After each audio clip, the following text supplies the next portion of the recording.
Sucedió en Roswell, Nuevo México Central, la noche del 2 de julio de 1947. Un ovni, quizá dos, cayeron en la zona de Corona y en los llanos de San Agustín. Intervinieron secciones militares estadounidenses especializadas en la recuperación de restos y de posibles supervivientes. Pero, por ironías de la suerte, fueron civiles quienes descubrieron los cuerpos de pequeños humanoides tendidos junto a su máquina volante, inerte ya sobre nuestra Tierra.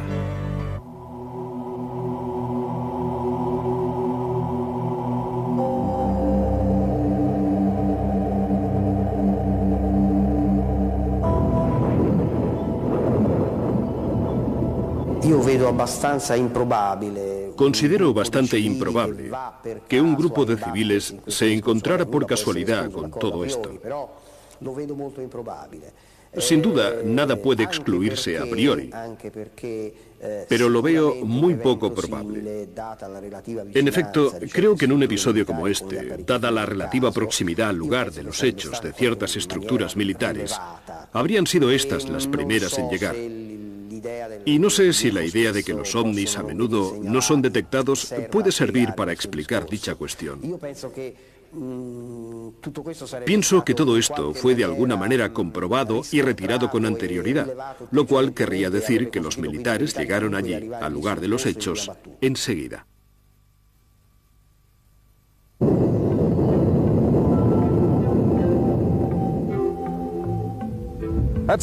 Era verano.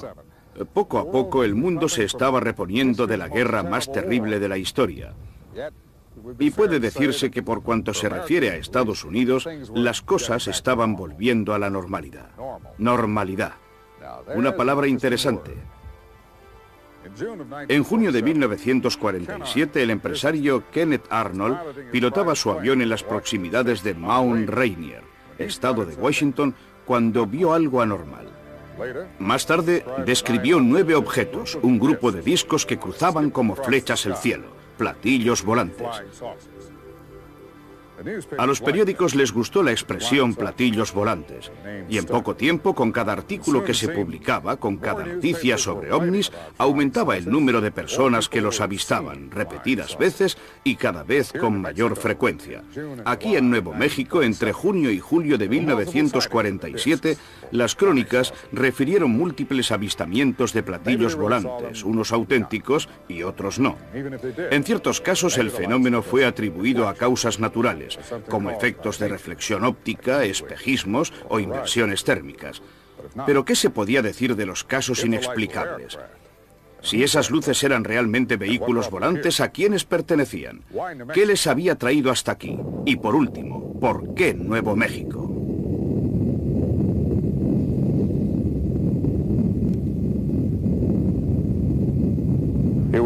Fue un suceso que conmocionó a todo el género humano. Desde la primera bomba atómica lanzada sobre Hiroshima, nadie estaba ya seguro en la Tierra. He aquí por qué, cuando esas extrañas luces aparecieron en el cielo, las altas jerarquías militares norteamericanas sospecharon lógicamente de los rusos. Pero había quien pensaba de forma distinta. Como escribiera el poeta John Donne, ningún hombre es una isla, al menos en nuestro planeta. Pero supongamos que las ondas generadas por las explosiones atómicas hubiesen podido viajar hacia el espacio y que alguien lejos en el universo estuviera a la escucha. La primera bomba fue probada experimentalmente en Nuevo México, en Álamo Gordo, a unas 100 millas al sudoeste de Roswell. Era el 16 de julio de 1945, 2 años antes del primer informe oficial de avistamiento de un platillo volante.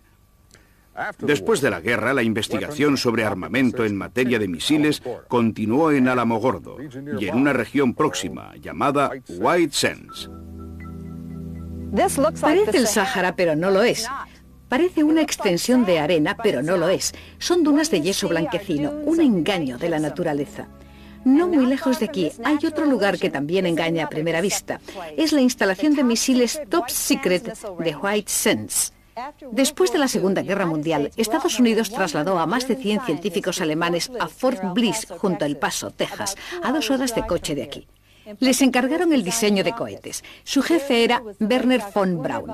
El 16 de abril de 1946, los norteamericanos lanzaron su primera versión de un cohete alemán V2 precisamente desde las instalaciones de White Sands. Otros cohetes V2 fueron probados experimentalmente con éxito el 13 de junio, el 10 de octubre y el 17 de diciembre. Este último alcanzó una altitud de 116 millas. Mientras tanto, en Roswell, Nuevo México, la única fuerza de intervención nuclear del mundo estaba constantemente en estado de alerta. Era el Bomb Group 509 de la Fuerza Aérea Estadounidense, que disponía de un arsenal de 15 bombas atómicas. En este mapa se pueden observar 3 áreas dispuestas en triángulo. Abajo a la izquierda, la rampa lanzamisiles. Abajo a la derecha, el aeropuerto militar de Roswell, cuartel general del 509 y del arsenal nuclear. Arriba en el centro, el lugar del misterioso accidente que tuvo lugar el 2 de julio de 1947. ¿Y entonces qué cayó aquí? ¿Un avión de reconocimiento enemigo? ¿Un V2 experimental de los soviéticos? Pronto se demostró que estas hipótesis eran infundadas. La aviación y el Pentágono se apresuraron en trazar una historia de encubrimiento. Hoy tenemos la certeza de ello. La versión oficial de los hechos era falsa. En esta región tan vasta, en las alturas desérticas del Lincoln County, el cielo y la tierra forman una sola e inmensa extensión. Barrida por el viento, es un pastizal perfecto para el ganado, donde el tiempo pasa paciente e inmutable como los ojos de un anciano indio. Aquí vivía y trabajaba desde siempre un ganadero. Su nombre era Mac Brazel. La mañana del 3 de julio, Brazel encontró unos misteriosos restos esparcidos sobre una superficie de poco menos de un par de kilómetros de ancho. Estaban por doquier, asomaban entre la arena mojada y por los agujeros llenos de agua de lluvia. La noche anterior, una violenta tormenta había sacudido el desierto, y Mac Brazel recordaba haber oído un trueno más fuerte que los demás, demasiado fuerte para ser un trueno. Al observar los restos esparcidos por todas partes, Brazel se preguntaba, ¿habrá sido un trueno o ha sido una explosión? Había fragmentos de metal, mejor dicho, de láminas metálicas, y otro material ligero, como madera de balsa, y extrañas fibras o filamentos, y finas barras sobre las que aparecían grabados símbolos que le recordaban ciertas inscripciones sobre arcilla de los indios pieles rojas, los denominados dibujos petroglíficos. Más tarde, algunos testigos los describirían como muy similares a jeroglíficos egipcios. De cualquier forma, ese día Mac no pudo pasar con sus ovejas, por lo que de ahora en adelante llamaremos el campo de los restos para llegar a una fuente a más de 1 milla de distancia. Los animales evitaban el lugar rodeándolo. Brazel recogió algunos fragmentos y se los mostró a sus vecinos Floyd y Loretta Proctor. Nos descubrió aquella cosa. Nosotros le aconsejamos que fuera a Roswell y lo comunicara a las autoridades, ya que existía un premio para quien señalara el avistamiento de ovnis. Bueno, entonces los llamaban platillos volantes. Esa tarde, tras la visita a Loretta Proctor, Mac volvió al campo de los restos. Según su hijo Bill, Brazel recogió un fragmento bastante grande y lo colocó en esta caseta para el ganado, 3 millas al norte del lugar del accidente, todavía en buen estado después de 50 años. Fue así como empezaron a circular los primeros relatos sobre un ganadero que había encontrado un platillo volante y lo había guardado en una tenada. Mac tenía todavía trabajo que hacer. Durante 2 días, el 4 y el 5 de julio, se ocupó del rebaño. Luego, el 6, se levantó temprano por la mañana, lo dejó todo arreglado y se trasladó a Roswell. En primer lugar, Mac fue a la oficina del sheriff y las cosas tomaron otro cariz. El sheriff George Wilcox mandó a 2 de sus ayudantes al rancho y se puso en comunicación con la base aérea militar de Roswell. Como consecuencia de ello, el mayor Jesse Marshall, del bombardero 509, se presentó de inmediato ante el sheriff acompañado de un hombre de los servicios secretos vestido de paisano, identificado más tarde como agente Kevin. Tras escuchar a Brazel, Marshall informó al comandante del 509, el coronel William Blanchard. Este ordenó a Marshall y al agente especial que se trasladaran al rancho acompañados por Brazel. La carretera no es ahora mejor que entonces. Llegaron cuando ya había oscurecido. Entretanto, los 2 ayudantes habían regresado ya a Roswell con su versión de los hechos. Dijeron que no habían podido localizar el campo con los restos, pero que en el pastizal habían encontrado una huella en círculo con la arena licuada y vitrificada. El mayor, el ganadero y el agente de los servicios secretos pasaron la noche en el refugio del pastizal. Durante la noche, el mayor Marcel volvió aquí al recinto del ganado y trajo consigo un contador Geiger para determinar el grado de radiactividad en el fragmento que Brazel había conservado. No era radiactivo. Al día siguiente, 7 de julio, introdujeron los restos en el Buick del mayor y en el Jeep del ejército. Al oscurecer se dirigieron hacia Roswell. Don Schmidt dirige las unidades de investigación del Center for UFO Studies de Chicago. Kevin Randle es un agente del servicio de inteligencia y está en la reserva de la Fuerza Aérea de Estados Unidos con el grado de capitán.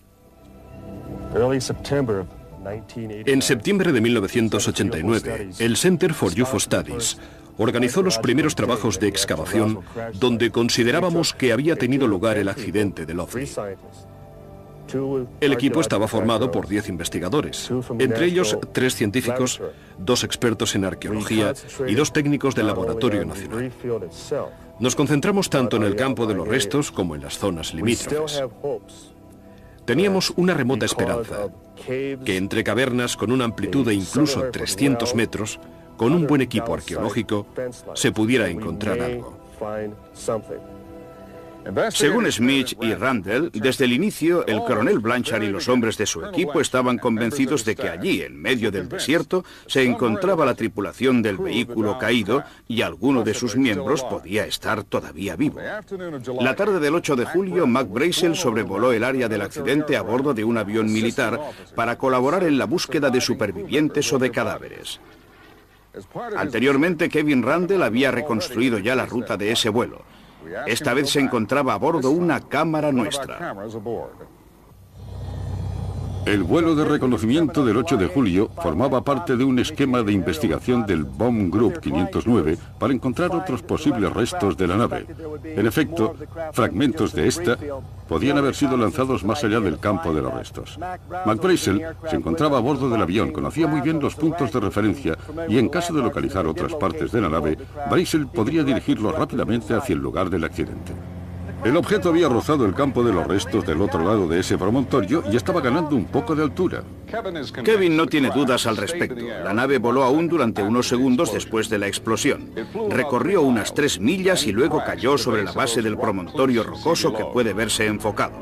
Este, según Kevin Randle, es el punto del impacto. Por ironías de la suerte, los primeros que llegaron a él fueron civiles. Las descripciones de un segundo punto de impacto fueron ofrecidas por 3 testigos distintos, un ingeniero civil, un arqueólogo y un militar. Todos ellos testigos oculares. Probablemente el lugar fuera localizado también durante el reconocimiento aéreo con Mac Brazel.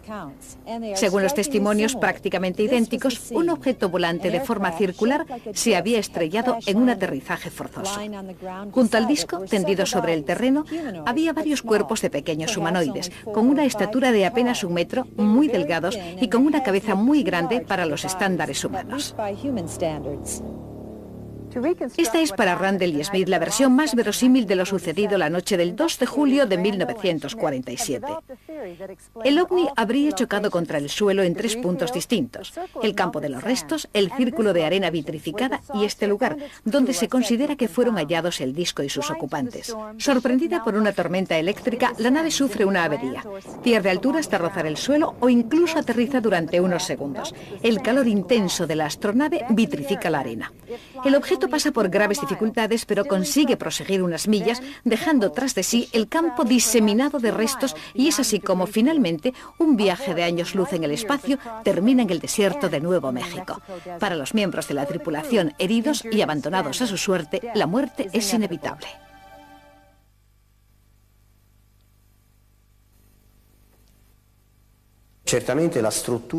Ciertamente, en un primer momento, este suceso cogió por sorpresa la estructura militar, que no se hallaba preparada. No obstante, debía estar en condiciones de reaccionar en consecuencia. La maquinaria militar americana era muy precisa y estaba muy programada, en este caso al igual que en otros. Por consiguiente, es probable que hubiera intervención, aunque quizás se filtrara algo entre las redes de todo esto. Así pues, las hipótesis son claramente dos. O realmente nos hallamos ante un episodio ocurrido con anterioridad y del que después Brazel se hallaría en la situación de descubrir una pequeña parte, aunque realmente llegara a sacarlo todo a la luz. O bien podríamos plantear la hipótesis de un suceso que fue en realidad totalmente gestionado por los militares americanos, en un primer momento sin ninguna comunicación con el exterior, pero que posteriormente tuvo un eco que podría explicar un poco todo. El 8 de julio, desde que fuera localizado el segundo punto de impacto, la secuencia de los acontecimientos fue rapidísima. En cuanto llegaron al lugar, los soldados descubrieron que un grupo de civiles se había adelantado a ellos, y en la base los teléfonos se volvieron locos. El mundo quedó asombrado ante un comunicado de prensa oficial que anunciaba que el Grupo 509 había recuperado un platillo volante. Walter Haut reside aún en Roswell desde la época de su jubilación de la Fuerza Aérea estadounidense. El teniente Haut era el responsable del servicio de información del 509. El texto del comunicado decía: los rumores relacionados con los platillos volantes se convirtieron en realidad ayer cuando la oficina de inteligencia del Bomb Group 509 tuvo la suerte de recuperar un platillo. Estoy convencido de que tanto yo como el coronel Blanchard fuimos engañados. La única razón posible es que quisieran ocultar la historia y mantener toda la información reservada. Martes 8 de julio. Por la mañana el mayor Marshall informó al comandante del Bomb Group 509, el coronel William Blanchard. El coronel ordenó al jefe de la policía militar que delimitara el campo de los restos y que colocara vigilantes para impedir el acceso a la zona de interés. Luego el coronel Blanchard informó al cuartel general de la Fuerza Aérea en Fort Worth. Y muy pronto el Pentágono envió a Roswell un avión con una sección especial desde Washington. Esa misma mañana, hacia las 11, el teniente Haut terminó el comunicado. Entregaría copias a los 2 diarios y a las 2 emisoras de radio de Roswell. Todos los órganos de información están en conexión por teletipo con agencias como la Associated Press y la Reuters sobre la UPI. En la actualidad, las noticias llegan al Roswell Daily Record por vía informática. Pero entonces, en 1947, un despacho de Roswell podía también llegar a todo el mundo en pocos minutos. Y es exactamente lo que sucedió. El 8 de julio a mediodía, todas las líneas telefónicas de Roswell estaban bloqueadas. En el 509, el propio coronel Blanchard no conseguía comunicar con el exterior. Era imposible.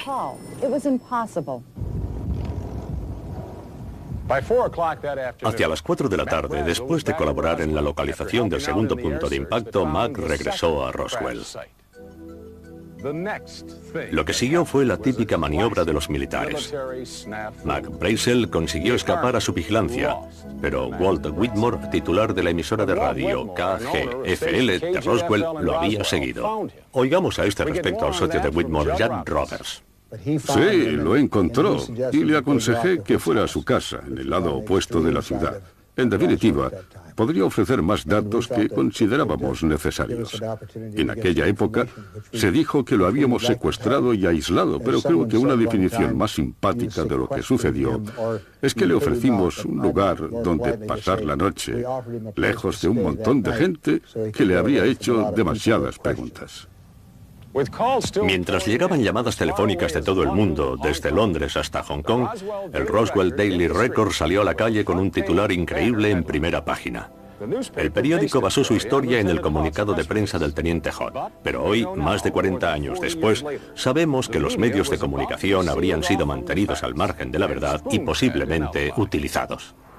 Oficiales del ejército localizaron a Mac Brazel y lo arrestaron. Tuvo que sufrir horas de intensos interrogatorios y un minucioso examen médico. Luego, el 9 de julio, en la emisora de radio KGFL, Walt Whitmore recibió una llamada telefónica muy especial desde Washington. Le fue ordenado que no transmitiera la entrevista con Mac Brazel. Se nos aconsejó que si queríamos conservar nuestro empleo, no debíamos transmitir la entrevista porque, si lo hacíamos, Tendríamos 24 horas para buscarnos otro trabajo. En ese momento los militares registraron las redacciones de las emisoras de radio y de los periódicos de Roswell. Secuestraron todas las copias del comunicado de prensa y todo lo relacionado con el caso. Luego, el 9 de julio, Mac Brazel, con escolta armada, se presentó en la emisora de radio KGFL con una historia totalmente nueva que en nada se parecía a la anterior relatada a Walt Whitmore. En cuanto se localizó el segundo punto de impacto, los militares aceleraron sus actuaciones. Mac Brazel había proporcionado coordenadas importantes para las maniobras de las tropas de tierra. Pero antes de que llegaran los militares, un ingeniero civil que estaba efectuando un reconocimiento del lugar se encontró por casualidad en el escenario de los hechos. Se llamaba Grady Barnett, descrito por todos como una persona con los pies sobre la tierra. El mejor amigo de Barnett era Bern Maltese. Fue él quien refirió el extraordinario relato de Barnett y la descripción de los cuerpos de los alienígenas. Me dijo, bien, voy a contarte algo que realmente no debería divulgar.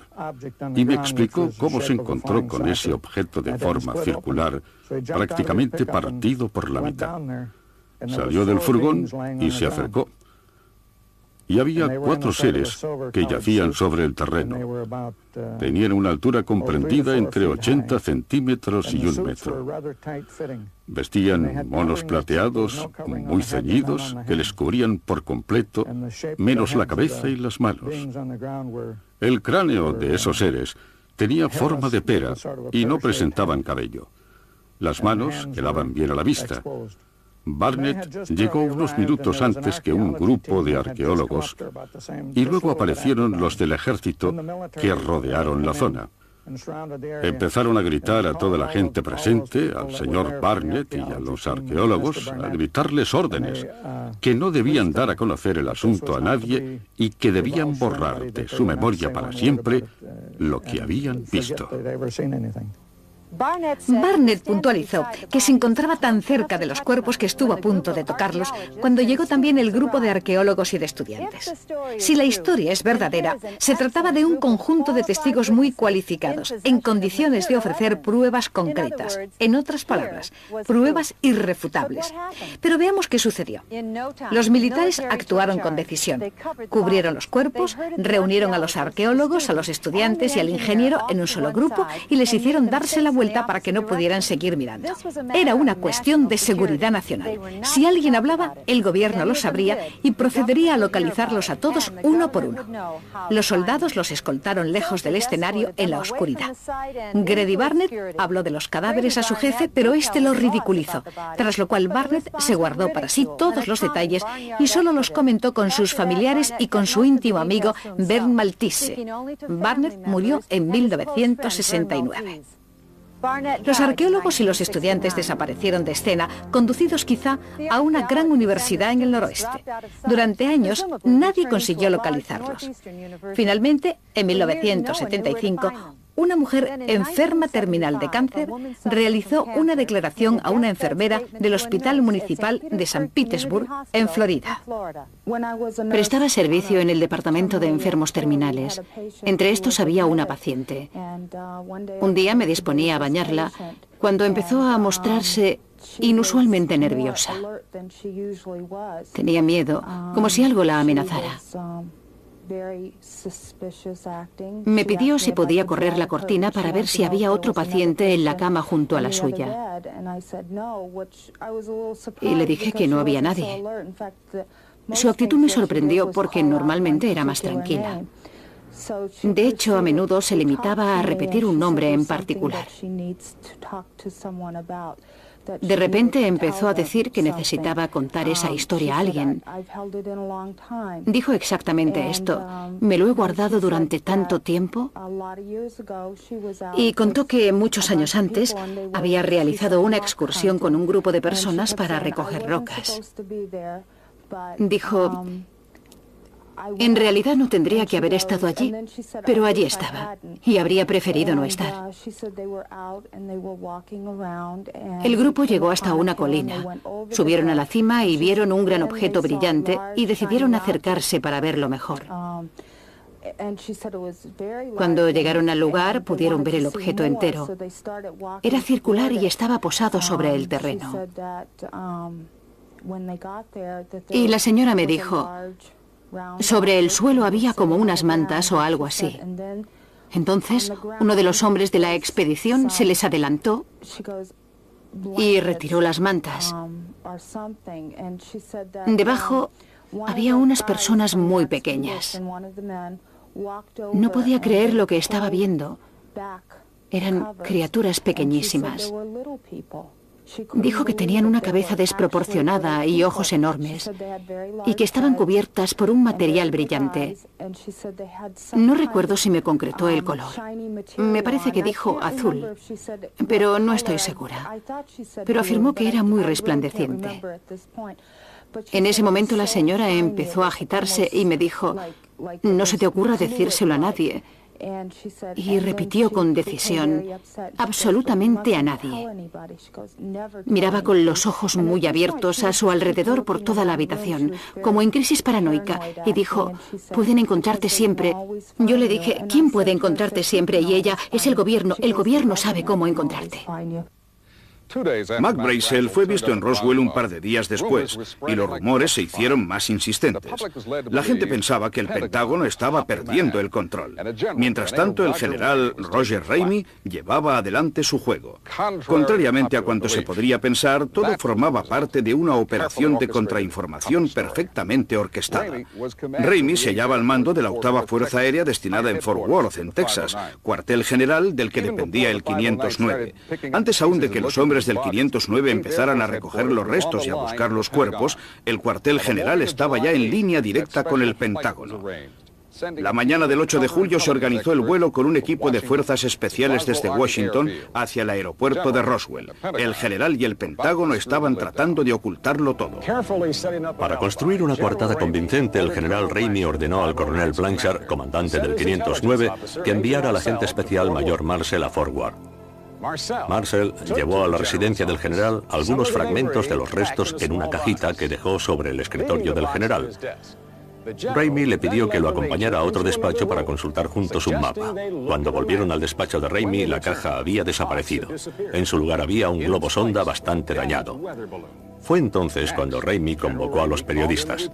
Se ha tratado solo de un error, comenzó diciendo el general, por parte de Marcel y del Bomb Group 509. Y añadió, se trata de un nuevo tipo de globo. Así, a media tarde, el caso estaba cerrado. Pero, como sabemos, parte de los restos habían sido entregados al general esa misma mañana. Y entonces, ¿cómo es que, si se trataba solo de un globo meteorológico, no lo había dicho inmediatamente? Para desactivar la bomba y tranquilizar al Pentágono. El doctor Jesse Marcel tenía 11 años cuando su padre, el mayor Marcel, llegó una noche a casa con el coche cargado de extraños objetos. El doctor Marcel vive en Helena, Montana. El padre les despertó a él y a su madre hacia las 2 de la mañana y les enseñó lo que había encontrado. Nunca había visto nada parecido. Lo que más me asombró de esos materiales fue las incisiones sobre algunas partes de los restos. Eran como barras o radios sobre cuya estructura se hallaba grabada una especie de escritura. Pensé que parecían jeroglíficos, pero no lo eran realmente. Era como una forma de escritura con formas geométricas y símbolos, especialmente a lo largo de la superficie de cada barra. El color, o mejor dicho, la gradación de color, era violeta, parecía grabada en relieve en el metal. Para mí este es el elemento más peculiar de esos restos. Sé con certeza que no se trataba de un globo meteorológico o de un blanco de radar, como declaró la Fuerza Aérea. Porque aunque yo entonces era solo un niño, ya sabía distinguir un globo sonda de lo que tenía delante. En efecto, usaron el globo para ocultar la extraordinaria naturaleza de los restos. Y comprendí que detrás de todo eso había algo fuera de lo común. Mi conclusión fue que venía de otro mundo. En mayo de 1990, el doctor Marcel aceptó someterse a hipnosis. Don Schmidt y sus colegas querían indagar en la mente del doctor para tratar de dibujar los signos indescifrables presentes en esas barras que parecían radios estructurales.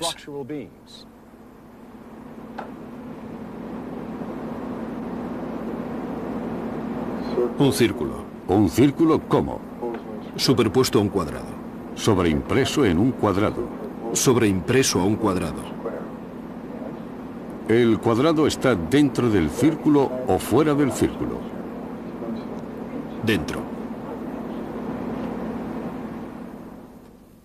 Aquí, en el campo de los restos, mientras el general daba a conocer su historia del globo meteorológico, grupos de técnicos trabajaban aún con maquinaria pesada. Imagínense, bloqueos de carreteras, armas automáticas y al menos 60 hombres en camiones, todo para recuperar un globo como este. Globos sonda que en varias ocasiones habían sido recuperados también por civiles.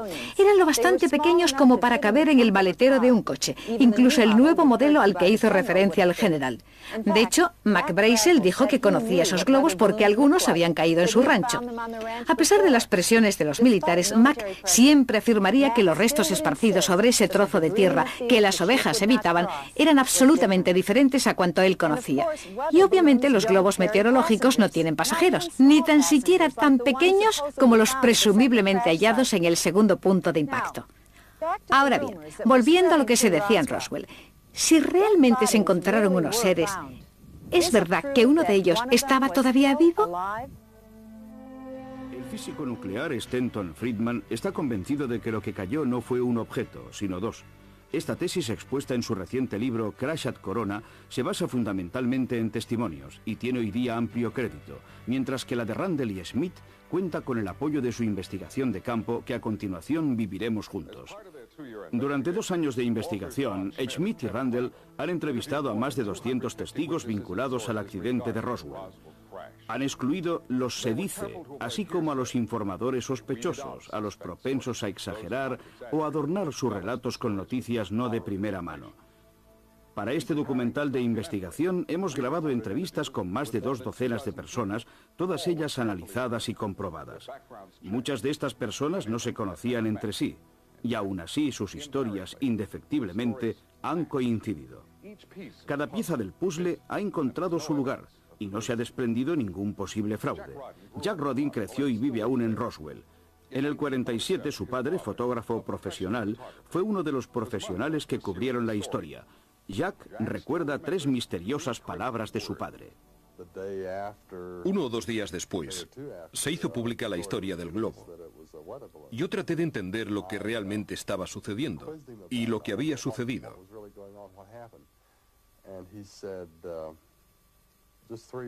Mi padre pronunció 3 palabras. Lo han matado. Cuando quería, tenía la capacidad de ser lapidario, y la mayoría de las veces sus palabras podían tener más de una interpretación. Le pregunté, ¿qué quieres decir con lo han matado? ¿Han ocultado la historia? Pero no cambió una coma y repitió, lo han matado. Entonces pregunté, ¿han matado a alguien? Y él una vez más, lo han matado. No podía insistir más y no lo hice, pero sin duda es algo que no he olvidado. Frankie Rowe trató de no recordar. La amenazaron con separarla de su familia y con encerrarla en prisión, y se vio obligada a ocultar el recuerdo del incidente en los más oscuros rincones de su mente. Pero unos años más tarde, cuando partes de la historia pasaron a ser del dominio público, los recuerdos de la señora Rowe salieron a flote, recuerdos y rabia. Cree firmemente que el público norteamericano tiene derecho a conocer todo, la historia entera, incluso los fragmentos más pequeños, como los pedazos de metal que ella vio y tocó. Sacó la mano del bolsillo y en el puño tenía algo. Un trozo de material hecho una bola. Lo dejó caer sobre la mesa y se extendió como si fuera líquido o mercurio, sin ningún pliegue ni arruga.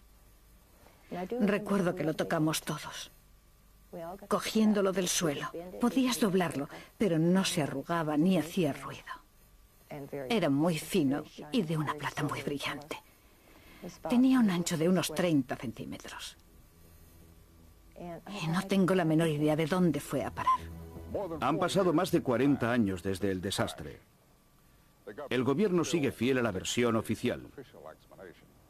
Los militares ejercen el típico obstruccionismo. No obstante, en los últimos años se ha abierto alguna grieta en el muro de secretismo. En efecto, el mayor Marshall había repetido a su hijo que sin duda alguna no se trataba de un globo meteorológico. Y de repente, en un supermercado, un oficial de la Fuerza Aérea jubilado había revelado a su mujer un asombroso secreto. Pero adentrémonos primero en la historia de Brownie.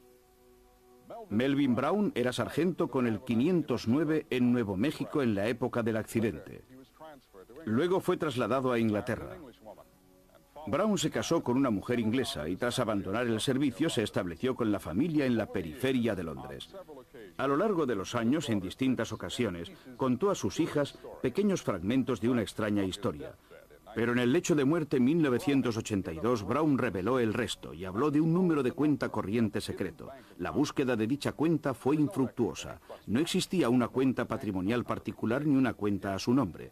Pero todavía hoy la familia sigue preguntándose si ese dinero estará guardado para ellos en algún lugar. Esto es lo que contó Brownie a su hija.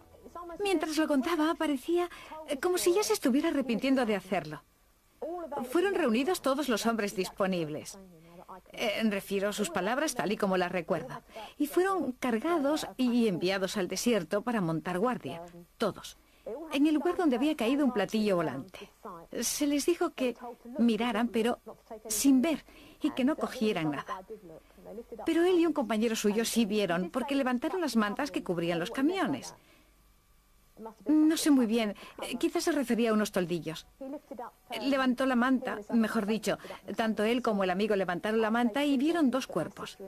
Según mi hermana, mi padre dijo que eran 3, pero yo no estoy de acuerdo. En cualquier caso vieron esos cuerpos, que no superaban 1 metro de altura, quizá menos, con cabezas muy grandes, ojos oblicuos, piel amarillenta. Lejos de Londres, en el condado de Lincoln, Nuevo México, emprendimos la búsqueda de otro testigo muy reticente, cuya historia es aún más singular. Le hemos prometido que no facilitaríamos su domicilio. Se llama Glenn Dennis. En el 47, Dennis era empresario de pompas fúnebres, director de la Ballard Funeral Home en Roswell. Las llamadas desde el hospital militar desencadenaron una cascada de acontecimientos que conducirían a que Dennis recibiera amenazas y a la muerte de una amiga suya. Volvamos a la tarde del 8 de julio. A la enésima llamada, en 30 o 40 minutos, me preguntaron qué se debía hacer para la preparación de unos cuerpos que habían permanecido durante mucho tiempo expuestos a los elementos. En definitiva, cuerpos casi descompuestos. Y cómo debían tratarse cuerpos quemados o gravemente deteriorados. La pregunta siguiente fue cómo se debía proceder para conservar los elementos químicos y orgánicos de esos cuerpos. Es decir, cómo se podía intervenir sin destruir la sangre ni ningún órgano importante, también en función de un posible traslado. E insistían en el proceso químico que se debía utilizar, si modificaría la estructura hemática de los cuerpos, etc. En ese momento quedó claro que había sucedido algo importante. Quizá no sabían bien cómo administrar o dar a conocer el asunto, o bien entre las víctimas se encontraba algún personaje, o bien, en fin, yo no tenía la más mínima idea. Le dije que estaba dispuesto a ir a la base para ayudarles, pero zanjaron el asunto diciendo que por el momento no era necesario y que solo querían estar informados sobre el procedimiento correcto a seguir. Preguntas sobre productos químicos, tejidos orgánicos y técnicas de conservación de la sangre y de los fluidos. Preguntas realmente muy extrañas. Si en el momento de la llamada los doctores estaban examinando los restos, se deduce que el 8 de julio los cuerpos habían sido ya retirados del lugar del accidente y trasladados al hospital de la base. Este elemento coincide con el testimonio del sargento Brown. Pero hay algo más. La historia contada por Glenn Dennis corrobora el testimonio ofrecido por la señora Frankie Rowe. Bien.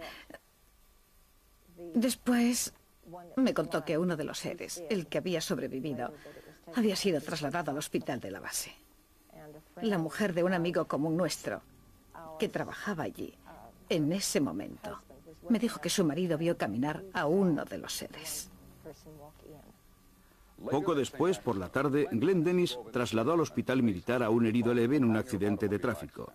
Antes de entrar en urgencias, Dennis pasó por delante de una ambulancia militar en la que había unos restos. Lo que más me llamó la atención fueron las inscripciones en el borde de uno de esos fragmentos, de unas 3 pulgadas de longitud. Y era como si las inscripciones siguieran el contorno del resto. En ese momento fue solo una impresión, pero luego empecé a pensar en ello. ¿A qué podía parecerse eso? Y me pareció similar a figuras egipcias. Añadamos otra pieza a nuestro mosaico. Así pues, parece ser que los doctores estaban realizando las autopsias precisamente en el momento en el que Dennis entró en urgencias. Les ayudaba una enfermera que Dennis describe como una querida amiga suya. Conocía muy bien a una de las enfermeras que tenía el grado de teniente. Ese día estaba muy nerviosa y en cuanto me vio me gritó: ¿cómo has entrado? ¿Qué haces aquí? Y vete inmediatamente, de lo contrario puedes meterte en un lío. La enfermera entró en otra habitación en la que estaban realizando los análisis sobre los cuerpos. Al poco tiempo, Dennis se hallaría en graves problemas. Fue debido a la contestación que le dio a un oficial que le paró a la salida. Le dije: parece como si hubierais sufrido un desastre aéreo. He visto unos restos en las ambulancias. Y fue así como me metí en un callejón sin salida. Me ordenó que no me moviera. Luego se dirigió a la puerta, hizo una señal a alguien y en ese instante aparecieron 2 guardias de la policía militar. La orden del oficial fue terminante: coged a este hombre y llevadlo fuera de aquí inmediatamente. Y los 2 policías ejecutaron la orden. Me estaban escoltando hacia la entrada cuando oímos otra voz maldecir: no he terminado todavía con ese hijo de perra, volved a traérmelo aquí. Dennis fue conducido casi en volandas a una habitación donde había 2 hombres a los que no había visto nunca. Un sargento del ejército y un capitán, este último pelirrojo. Fue un enfrentamiento muy violento durante el cual, según Dennis, ambos amenazaron con matarle. El capitán, el pelirrojo, me dijo: no se ha producido ningún desastre, tú no has visto nada. Ahora no vas a volver a la ciudad y no vas a contar a nadie que has visto algo ni nada. Y añadió: si lo haces te meterás en problemas realmente serios. Bien, en ese momento estaba un poco irritado, porque no me había gustado cómo me había insultado al principio de la conversación, y se lo hice saber, subrayando que yo era un civil, que no me podía hacer absolutamente nada, y que él, por lo que a mí se refería, podía irse al infierno. El sargento de color me dijo: alguien recogerá sus huesos de la arena.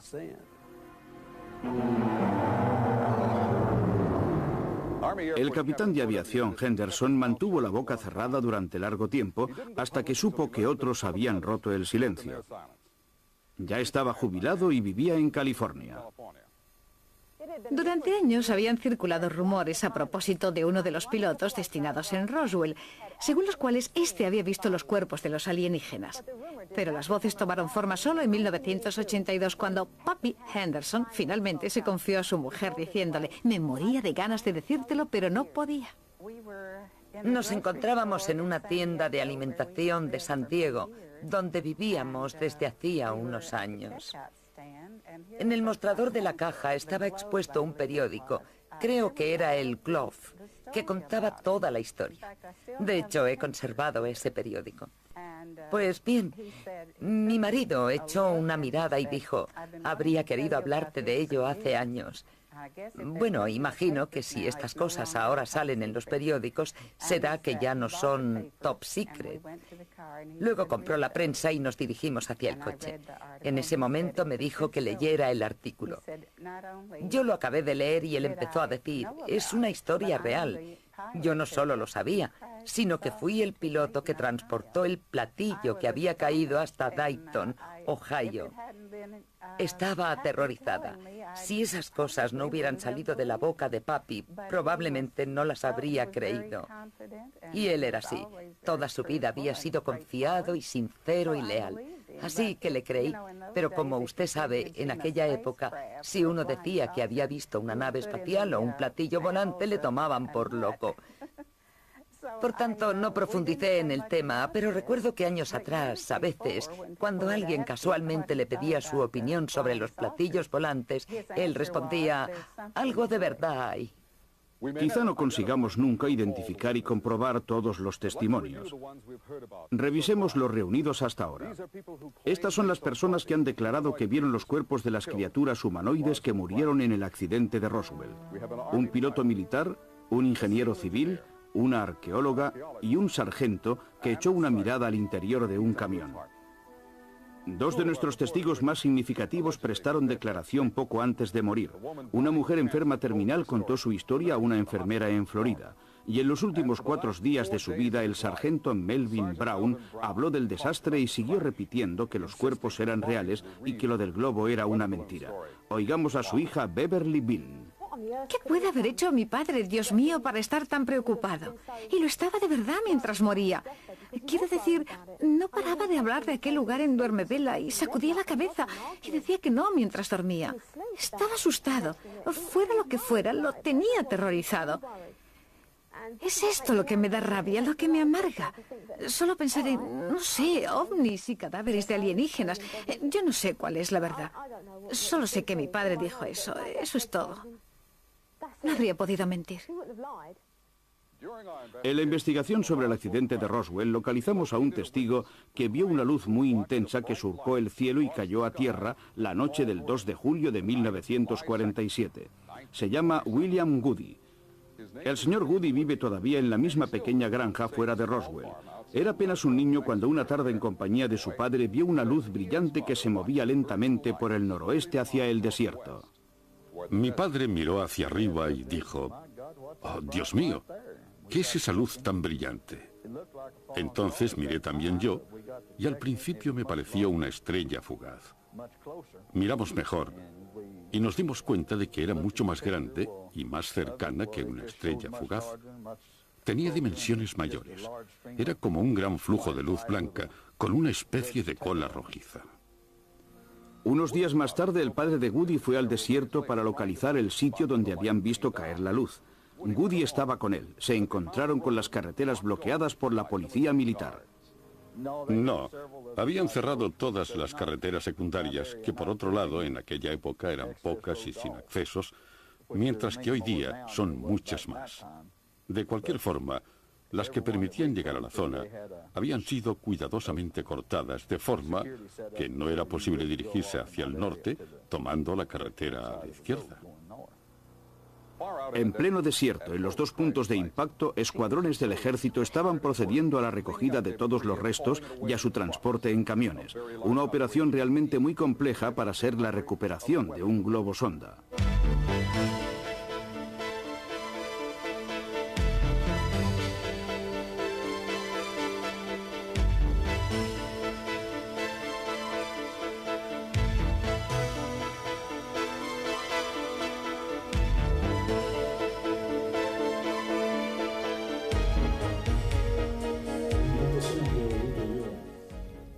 La impresión que me llevé tras esa conversación de 45 minutos fue que Kaufman, que tenía ya más de 80 años, deseaba fervientemente contar antes de morir ciertas cosas importantes para él. Esta fue mi sensación. No me dio la impresión de estar ante una persona senil, sino todavía perfectamente lúcida y en plena forma, que no tenía mucho interés en facilitarme descripciones técnicas, porque para él el hecho era verdad. Por consiguiente, sí, me habló de los dedos. Me dio la descripción que daría Glenn Dennis del cuerpo, de los alienígenas. Pero lo que él realmente quería decir era, mire, es verdad que un ovni cayó a tierra. Le puedo decir que un escuadrón de 9 agentes especiales de la base de Roswell, entre ellos él mismo, limpió la zona, halló unos cuerpos. Él personalmente vio, me parece que 4 o 5. Los describió como humanoides, con un color ya un poco oscuro, quizá porque llevaban bastante tiempo expuestos a la intemperie. De cualquier modo, él me dijo, no son los grises, y tampoco son los alienígenas, llamémoslos así, de la película de Santilli. Son mucho más humanos. Y lo que él quería decir es que estos seres manifestaban una presencia, una vida afectiva. Es decir, por ejemplo, había uno de estos seres muertos con los ojos abiertos hacia el cielo. Y él decía que expresaban emoción, expresaban el sentimiento de quien muere y piensa, bien, ha sucedido esto y en paz, aceptemos las cosas. Y sobre todo, lo que él deseaba decir es que era una vergüenza que tantos años después se guardara todavía el secreto. Porque la recuperación de estos objetos podía suponer, y supuso sin duda, incluso él me lo dijo, unos avances tecnológicos, pero de los cuales deberían poder aprovecharse todos. Y también decía que si habían venido aquí era porque en aquellos años se realizaban experimentos nucleares. Y por ello me dijo, han venido aquí porque nosotros estamos haciendo daño a la Tierra, a las futuras generaciones. E incluso al final me dijo, mire, usted que es periodista de televisión, sí, ocúpese también, si así lo desea, de los ovnis, pero sobre todo, trate de dar mensajes positivos a las nuevas generaciones, porque estamos avanzando hacia momentos aún más difíciles. Esta es la sensación que me dio Kaufman, quien, como digo, confirmó haber recuperado restos de ovnis, cuerpos de alienígenas. Y a una pregunta mía concreta, me respondió que estaban todos muertos. Yo pude, evidentemente, hacerle otras preguntas, pero de muchas me dijo que no sabía la respuesta, porque, obviamente, un agente de servicios sabe determinadas cosas en las que ha estado implicado, pero no todas las que podría saber el director de los servicios.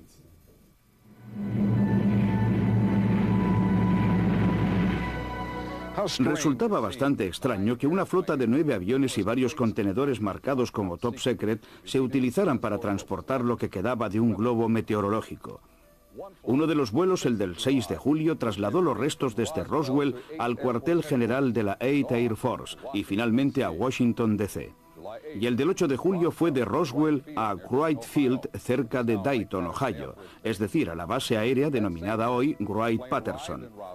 Ese mismo día un avión llegó a Roswell procedente de Washington y la tripulación recibió en consigna una gran caja sellada que contenía unos restos. Y también el 8 de julio otro vuelo salió de Roswell hacia Fort Worth.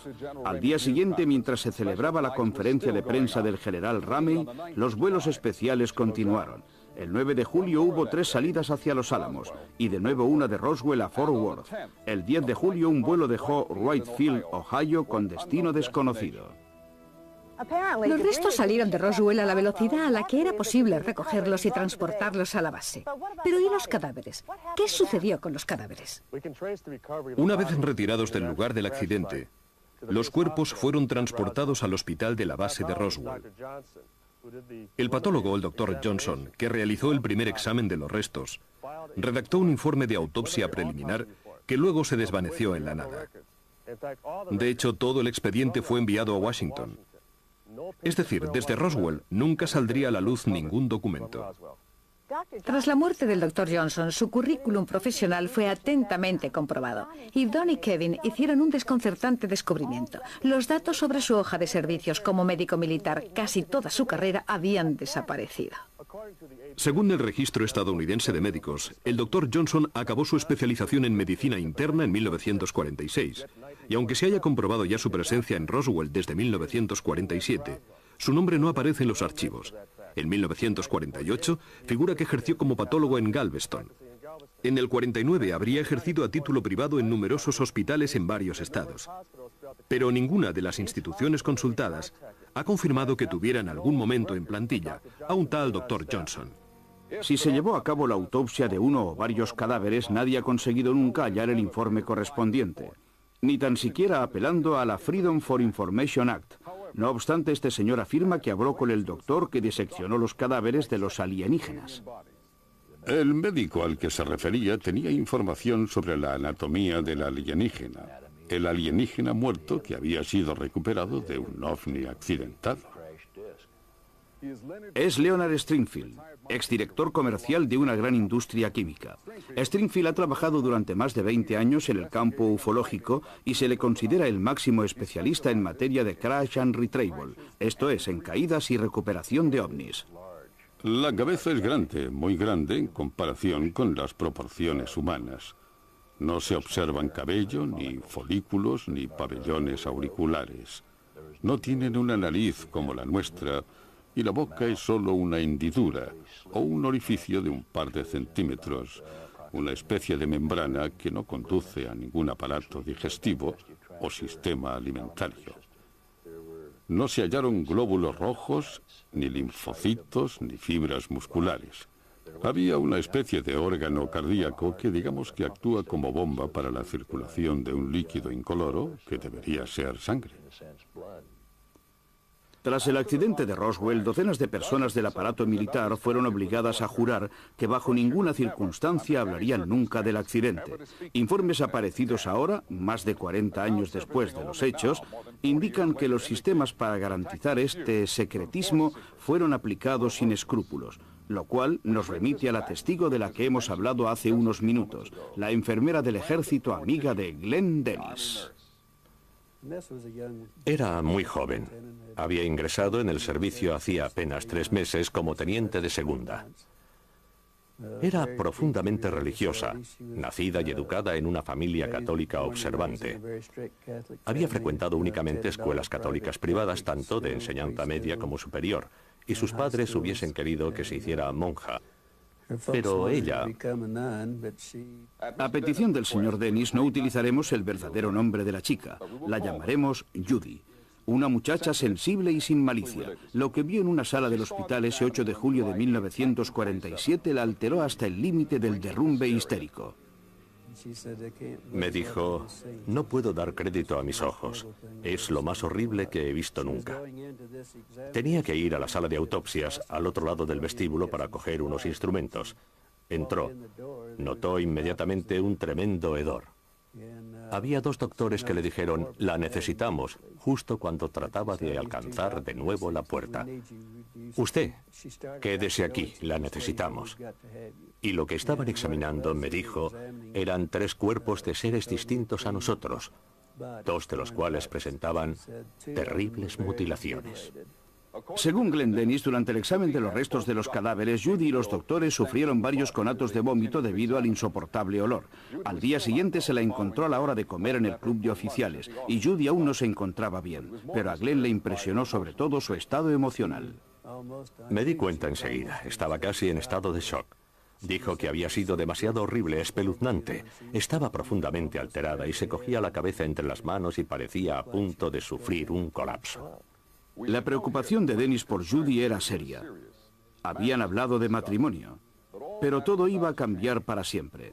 Dennis no podía imaginar lo que el destino la deparaba cuando Judy comenzó su relato. La tarde anterior, para que yo comprendiera, Judy me había hecho un pequeño dibujo de un brazo. Me describió la anatomía de ese brazo. Era diferente de la nuestra. La mano tenía solo 4 dedos y le faltaba el pulgar. Eran 4 dedos muy finos y delicados. Cuando giraron la palma de una de las manos, vieron que en las puntas de los dedos había como unas pequeñas almohadillas carnosas en los 4 dedos. Les parecieron unas excrescencias a modo de ventosas, es decir, con pequeños orificios, como tetinas para la lactación. El cráneo de esos individuos era mucho más grande que la cabeza de un ser humano. Los ojos estaban muy hundidos. La nariz también era cóncava, no sobresalía en absoluto, presentaba solo 2 minúsculos orificios nasales, no tenía orejas. Quizá a los lados de la cabeza había algo parecido a sendos orificios, pero con pabellones muy pequeños que parecía que podían abrirse y cerrarse. En cualquier caso, como orejas eran pequeñísimas, nada que pudiera recordar remotamente a una oreja de la anatomía humana. Sin tocar ni tan siquiera la comida siguieron hablando, pero para Judy y Glenn el tiempo se acababa. No comió nada, absolutamente nada, y yo tampoco pude hacerlo. Conseguí solo beber un poco de Coca-Cola. Pero pensé, Dios mío, hay algo que no va bien, y me notaba el estómago bloqueado. Luego ella dijo, tengo que volver a mi habitación en el cuartel, me encuentro muy mal y tengo que ir inmediatamente al cuartel. Y esa fue la última vez que la vi. Amenazas, recompensas e incesante vigilancia. Bill, el hijo de Mac Brazel, consiguió conservar su pequeña colección de restos, pero solo hasta que habló de ellos en un bar de Corona. Al día siguiente, oficiales del ejército llamaron a la puerta y le confiscaron los fragmentos, absolutamente todos. El sol, que da de lleno sobre el aeropuerto militar de Roswell, ha protegido los numerosos secretos de esta base, empezando por el bombardero que llevó la destrucción atómica a Hiroshima, conservado durante largo tiempo en los hangares de Roswell. La seguridad militar es un hecho vital. Hemos constatado que además de los soldados, también bomberos trabajaron en los lugares del desastre. Para alguno de ellos hubo zanahoria, para otros palo, como para el padre de Frankie Rowe, que guardó silencio, pero lleno de indignación durante el resto de su vida. Estaba exasperada por el comportamiento del gobierno, porque se pudiera permitir el ocultar la verdad sobre algo que realmente había sucedido. Y él lo sabía. Sus ojos habían visto esos seres.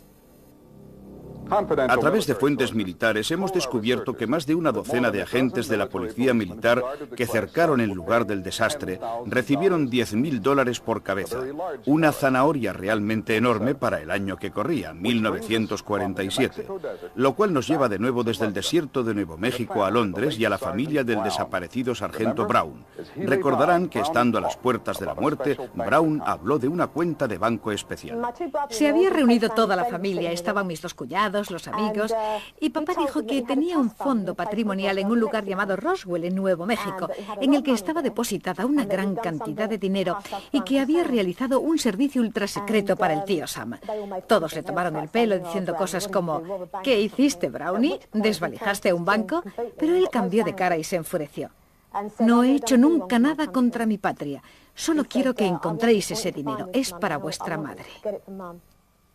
Pero el dinero no fue encontrado nunca.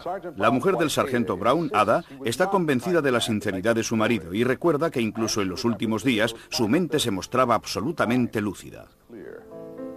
Melvin sabía que iba a morir. Se había despedido ya de todos. Me había dicho adiós también a mí, a los niños.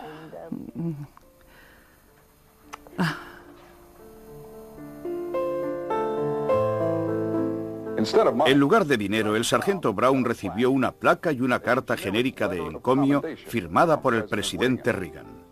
Mi padre merecía algo más. No fui capaz de resignarme. La mención llegó cuando hacía ya un año que papá había muerto. ¿Sabe lo que tendría que haber dicho? Sentimos enormemente haber hecho sufrir a su padre. Al menos eso. Y quizá entonces habría echado tierra sobre el asunto. Esto es lo que quiero.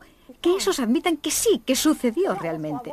Nos duele que su padre haya tenido que guardar el secreto durante todos estos años y que no haya muerto en paz. Sentimos que ni tan siquiera en el lecho de muerte haya tenido la posibilidad de superar el drama y el miedo por no poder decir la verdad sobre lo que sucedió en ese lugar, en Nuevo México. Pero quienes realmente me enfurecen son gente como ese Phillips Glass, que aparece en televisión y dice que era un globo sonda. ¿Qué creen? ¿Que mi padre estaba loco?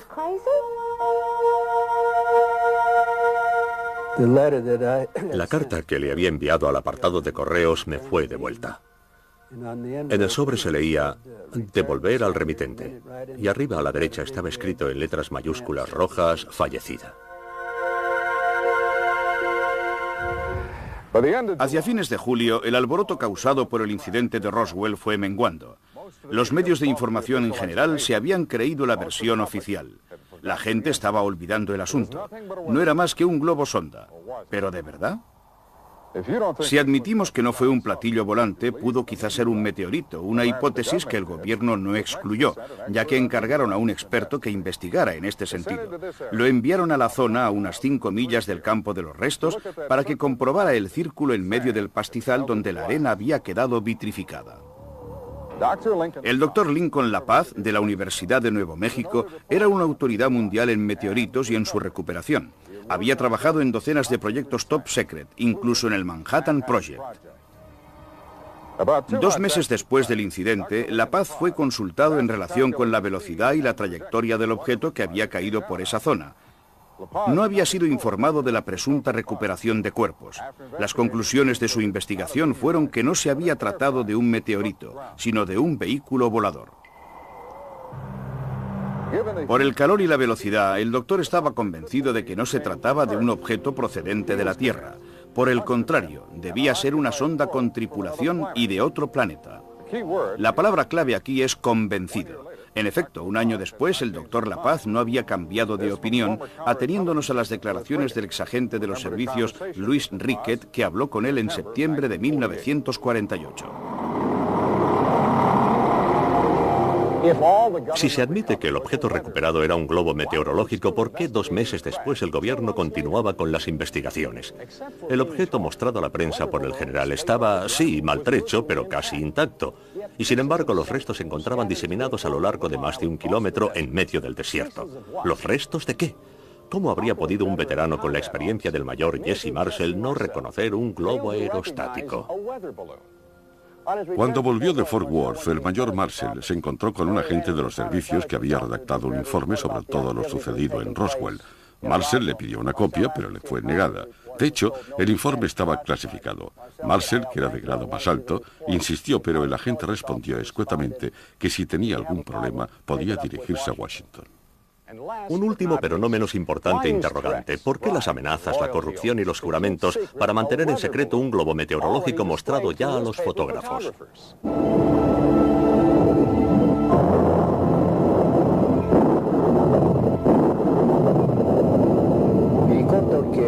Recuerdo que Brazel habló de una fuerte tormenta eléctrica que se había producido en esos momentos y que oyó una explosión diferente del sonido de un trueno.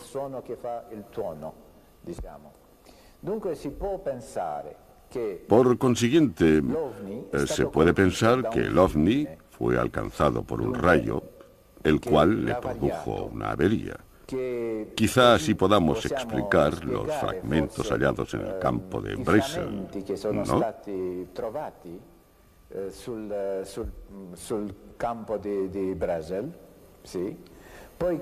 Luego consiguió evitar la caída, pero estaba averiado, y quizás seriamente, por lo que cambió de ruta y se alejó hacia San Agustín.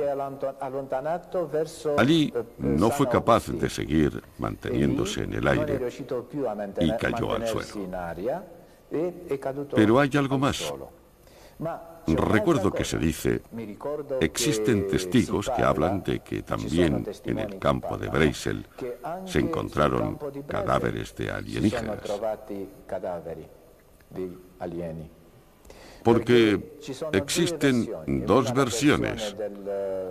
Una es la versión del mayor Jesse Marcel, que habla solo de fragmentos, y la otra es la versión del piloto Henderson, que dice que él, que fue el piloto del bombardero B-29, si recuerdo bien, llevó el avión hasta Fort Worth y que en el avión había también cadáveres de alienígenas. Por consiguiente, se puede pensar que hubo un primer momento en el que el ovni fue alcanzado por un rayo, que sería cuando cayeron los fragmentos, aunque también algún alienígena, mientras que los demás habrían conseguido continuar esos 300 kilómetros, si recuerdo bien, hasta San Agustín. Y luego no habrían sido capaces de mantener en vuelo el ovni que cayó al suelo. No podemos afirmarlo con certeza, pero lo que sucedió en Roswell tiene todo el aspecto de un cover-up, de un intento de ocultación. Cuando Marcel pudo decir estas cosas sobre un general, el general Ramey, es decir, que había engañado a los periodistas, ¿no? Lo dice muy claro, que había engañado a los periodistas diciendo que se trataba de un globo sonda, ¿no? Bien. Luego habló de los fragmentos que había hallado en el campo de Brazel. Dijo que estos fragmentos fueron embarcados en el B-29. Pero él solo sabía esto, porque no dice nada sobre los cuerpos hallados. Bien, yo creo que él no debió de encontrar cuerpos, cadáveres, pues ya había dicho bastante como para no decir también esto. ¿Comprende el razonamiento psicológico?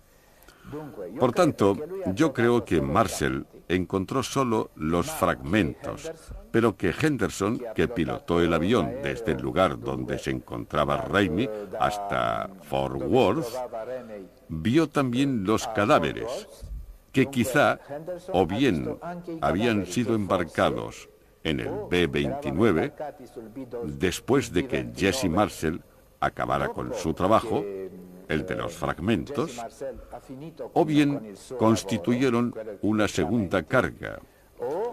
Es decir, existió un segundo vuelo de otro avión con los cadáveres y el resto del platillo. Porque Jesse Marshall no habla en ningún momento de un platillo, pero Henderson sí lo hace. Henderson habla de un platillo, pero ¿qué platillo? Porque el platillo estaba en San Agustín. Entonces, quizá podamos pensar que ocultaban las cosas de San Agustín, que hicieron un segundo vuelo hasta Fort Worth. Si este enigma encierra respuestas, ¿a qué precio se ha mantenido el secreto? Queda la cuestión de al menos 3 vidas rotas, y en circunstancias como poco inquietantes. Ahora volvamos a Glenn Dennis y a la historia de su amiga Judy, la enfermera del ejército.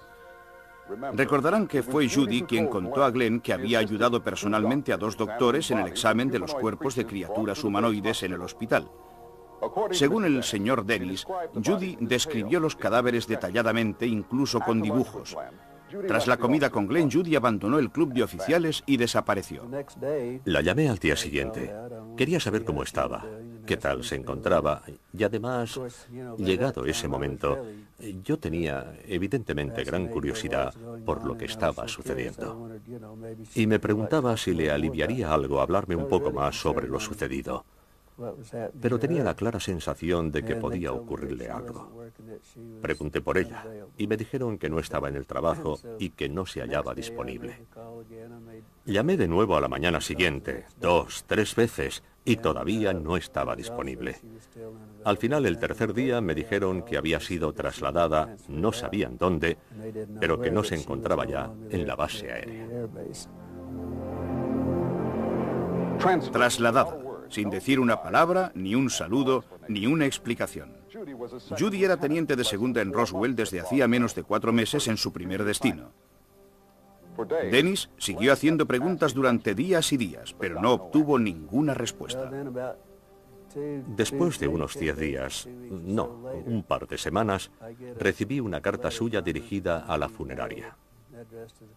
En el sobre había solo una hoja que decía: no puedo escribir, no tengo tiempo para escribirte ahora, pero te dejo un número de apartado de correos militar donde puedes mandarme la correspondencia. Solo esto, no había nada más.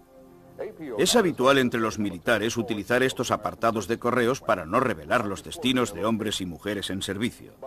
Pero a través de amigos residentes en la base, Glenn supo rápidamente que ese número enviado por Judy quería decir que la carta había salido de Inglaterra.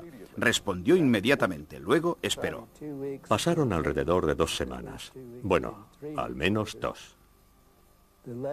Quizá 3 semanas después, la carta que le había enviado al número de apartado de correos me fue devuelta con la leyenda impresa: fallecida. Fue la última noticia que tuve sobre ella. Luego, nada más. Desde ese día, cada vez que tenía que ir a la base, digamos cada 2 o 3 semanas, siempre preguntaba por ella. ¿Sabéis qué ha pasado con la teniente? Por una enfermera supe que corrían rumores de que se encontraba en Inglaterra. Para ser exactos, esto me lo había escrito en su carta, donde en efecto decía: estoy en Londres.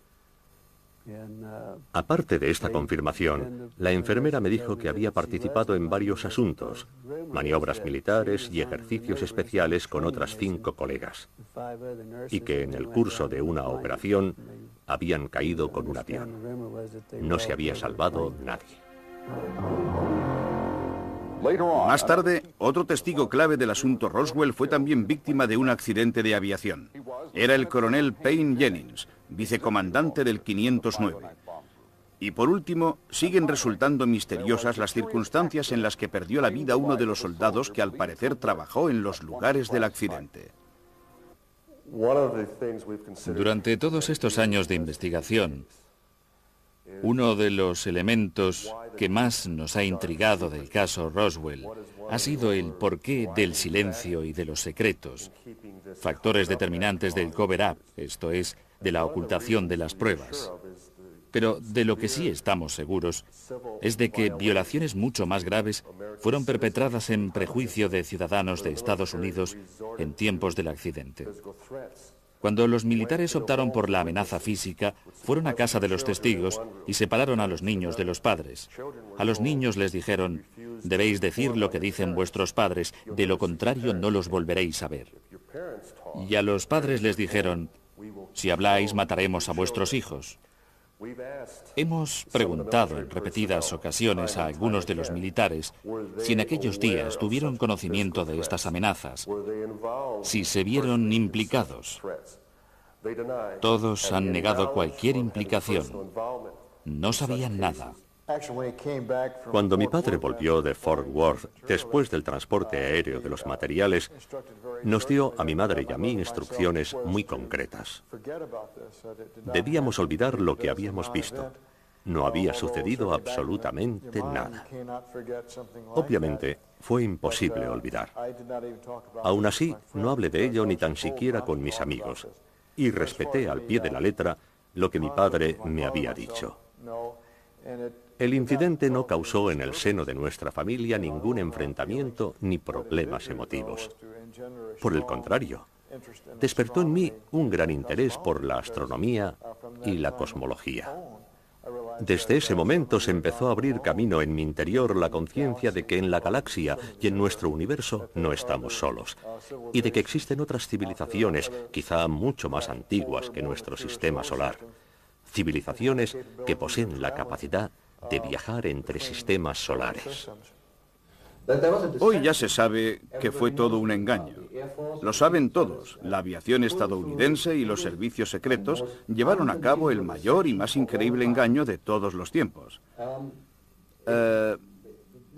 Querría subrayar que existe, no obstante, una segunda posibilidad, que se tratara de una aeronave terrestre. He recibido un documento secreto cuya autenticidad por ahora no puedo probar, pero que es sorprendente. En él se declara que la autopsia realizada a uno de los humanoides demuestra que el ser venía de nuestro futuro. Es decir, que el accidente se habría producido en el curso de un experimento de viaje en el tiempo. El objeto, la máquina del tiempo, que llevaba en su interior lejanísimos descendientes nuestros procedentes del futuro en viaje por el pasado, pudo tropezar con una fuerte tormenta que le hizo caer. Según el documento, uno de estos seres, un terrestre, sobrevivió al impacto y proporcionó unas informaciones sobre el futuro de la humanidad tan terribles, tan terroríficas, que el gobierno de Estados Unidos decidió ocultar la recuperación de esta máquina del tiempo. La llamo así considerando verdadero el documento. El objetivo era el de no asustar a la gente, porque, dado que desde nuestro punto de vista el futuro no puede cambiarse, no había razón para difundir unas informaciones que solo habrían generado pánico. La decisión de la ocultación fue tomada por un grupo reducido de personas que tenía dos posibilidades. La primera, declarar que el objeto caído era un globo sonda, pero la segunda era aún mejor, es decir, declarar que se trataba efectivamente de una astronave extraterrestre. Y fue así como divulgaron dos historias de ocultación que generaron confusión y polémica, tanto sobre el globo como sobre la astronave extraterrestre. Así pues, el engaño resultó perfecto, y la cuestión de la máquina del tiempo fue ocultada por completo. No sé si se debe creer o no en el documento. Lo único que sé es que la filmación de Santilli es, en mi opinión, auténtica, pero estoy convencido, completamente convencido, de que el ser sometido a autopsia no es un alienígena. Se pueden plantear muchas hipótesis. Sin embargo, si queremos atenernos estrictamente a lo que sabemos, en hipnosis regresiva, algunos de los sujetos que yo he tratado en estos años refieren que han visto alienígenas también de 6 dedos, no solo de 4 dedos. Se trata de una escala jerárquica muy precisa en la que mandan los de 4 dedos. El hecho de que estos seres puedan derivar de otra zona espacial o de otra zona temporal carece de interés, porque las nuevas teorías consideran el espacio y el tiempo como algo único. Por consiguiente, venir de otro punto del espacio-tiempo quiere decir venir del espacio, venir del tiempo o venir de ambos. No existe diferencia alguna.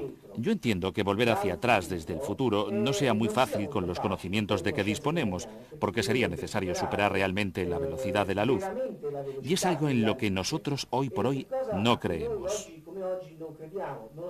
A pesar de todo, los ovnis se mueven a una velocidad aparente translumínica, pero en realidad con unos trucos matemáticos, porque la velocidad de la luz no se puede superar. Por consiguiente, si yo quiero tener una imagen procedente del futuro, o en cualquier caso alguien me viene a buscar desde el futuro como imagen, el fotón que viene del futuro debe alcanzar mi retina y mi ojo y yo debo tener una respuesta. Este hecho supone que el fotón debe correr contra el tiempo a una velocidad que debe ser superior a la de la luz, es decir, superior a la velocidad a la que en general está acostumbrado a moverse en la dirección del tiempo. Y dado que, como mucho, puede alcanzar la velocidad de la luz, un fotón que vuelve atrás en el tiempo, como mucho, está quieto. Presto un servicio en el ejército como coronel de la Guardia Nacional. He sido militar durante 30 años. No creo que existan diferencias sustanciales entre 1947 y la actualidad. Básicamente, los asuntos militares siguen tratándose de la misma manera. Nuestra preparación prevé en efecto la defensa de la nación y se espera siempre desarrollar una labor de salvaguardia de la gente. Lo mismo sucedía en la época en la que mi padre prestaba servicio en los años 40, por lo que la actitud de los militares ayer y hoy es la misma. Tenemos un trabajo que hemos de llevar a término debidamente. Dado que la cuestión ufológica se ha limitado fundamentalmente a los sectores dirigentes de muy alto nivel, no solo en Estados Unidos, sino en el mundo en general, es obvio que la cuestión haya pasado luego a ser competencia de determinados individuos que inicialmente estuvieron en contacto con esta realidad. Ha sido inevitable. Y ha sido inevitable también que dichas personas formaran parte de esos vértices que gestionan actualmente tanto la política como la economía de las grandes naciones. Sin duda, mi padre realizaba misiones secretas de las que no podía hablar libremente, ni tan siquiera con su familia. Pero esto no le supuso ningún conflicto. Formaba parte de su trabajo. Era un buen soldado. Si hubiese sido un científico de los que formaron parte de esta comisión, habría sido una persona mentalizada para defender ciertos intereses, los del Estado, por lo que me habría comportado como se comportaron los demás, en realidad. Ya que ellos defienden los intereses, digamos, de una élite que es la del poder constituido. El accidente de Roswell. A pesar de años de investigación, centenares de interrogantes siguen sin tener respuesta. No hemos querido exponer una opinión sobre los hechos de Roswell, sino solo presentar los elementos y los testimonios disponibles en la actualidad. El veredicto le corresponde a usted. En algún sitio está escondida la prueba tangible, un pedazo de metal, un fragmento de tejido o un testigo definitivo. Queremos agradecer la valentía de quienes han querido aparecer en este reportaje de investigación y han hablado. Nosotros creemos que ha llegado el momento de romper la cerradura de la verdad, una cerradura de la que Estados Unidos tiene la llave. Todavía hoy el solo hecho de pensar en ello me da miedo. No puedo creer que casi llegara a olvidar bajo todas esas amenazas. ¿Qué puedo hacer? Que es de locos y que estoy muy dolorida. Los cadáveres de alienígenas no me interesan en absoluto. Lo que quiero saber es el por qué. Está bien, debieron tener sus buenas razones, obviamente, pero no logro entenderlo. No puede ser una cosa tan importante como para tener que mantenerla en secreto todavía hoy. Deberían empezar a lavar sus trapos sucios. Dado que se trató de una cuestión de seguridad nacional, que por lo menos den una explicación sobre por qué no se puede ni tan siquiera hablar de ello, o bien una razón de Estado ha impuesto esta ocultación total. Deben una explicación al pueblo norteamericano sobre todo lo sucedido y sobre la razón por la que no facilitan datos. Solo esto. La gente sabría si pronunciarse o seguir callando. Han pasado más de 50 años. La versión oficial no ha cambiado. Pero al margen del hecho de que una astronave cayera o no en Nuevo México, una cosa está muy clara. Los informes del accidente fueron mantenidos en secreto durante decenas de años. ¿Por qué? La prueba de la existencia de vida inteligente en otros planetas destruiría nuestra civilización, arruinaría las bases de la ciencia y pondría en tela de juicio la religión. ¿De eso tienen miedo? Hace siglos el mismo temor invadió a los enemigos de Copérnico y Galileo, culpables de haber revelado una verdad que hoy conoce cualquier escolar, que el Sol es el centro de nuestro sistema planetario y que la Tierra gira alrededor de él. ¿O hay algo más? Los visitantes, si realmente existen, podrían ser depredadores indiferentes a la vida y a los sufrimientos del hombre. La intención de nuestros jefes de gobierno habría sido, por tanto, la de protegernos de una realidad aún más terrible. Y si así fuera, ¿con qué resultados para nosotros? Solo decenas de años de falsa autocomplacencia.